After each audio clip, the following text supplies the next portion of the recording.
Facebook మాతృ సంస్థ meta తమ ఉద్యోగులకు బిగ్ షాక్ ఇస్తోంది.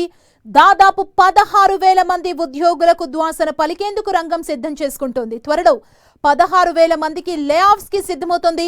ఆర్టిఫిషియల్ ఇంటెలిజెన్స్ రాకతో టెక్ రంగంలోని ఉద్యోగులకు ఈ ఏడాది కష్టకాలమే కొనసాగుతోంది. ఏఐతో ఉద్యోగాలు పోతాయనే ఆందోళన రోజు రోజుకు తీవ్రమవుతోంది. అందుకు తగ్గట్టుగానే దిగ్గజ కంపెనీలు ప్రకటనలు కలవరపెడుతున్నాయి. ఇప్పుడు ఫేస్బుక్ మాతృ సంస్థ మెటా భారీ ఎత్తున లే ఆఫ్లకు సిద్ధమవడం టెక్నాలజీ రంగంలో ఊహించని పరిణామంగా చెబుతున్నారు నిపుణులు. ఏఐలో పెట్టుబడుల్ని పెంచుతున్న మెటా ఉద్యోగుల సంఖ్యలో భారీగా కోత పెట్టాలని భావిస్తోంది.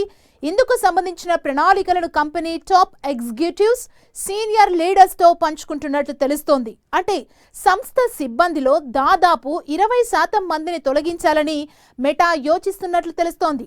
ప్రస్తుతం ఈ కంపెనీలో 79,000 మంది పనిచేస్తున్నారు.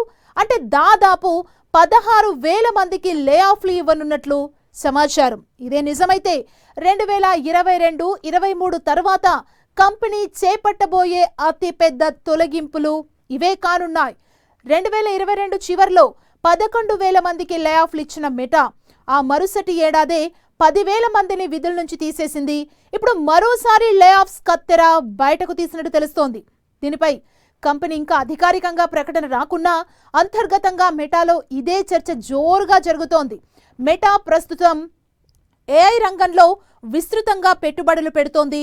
ఇందులో భాగంగానే 2028 నాటికి డేటా సెంటర్ల ఏర్పాటు కోసం $600 బిలియన్ వెచ్చించాలని ప్రణాళిక రూపొందిస్తోంది. అంటే సుమారు 55 లక్షల కోట్ల డేటా సెంటర్లు, ఏఐ వినియోగంపై మెటా ఖర్చు చేయనుంది.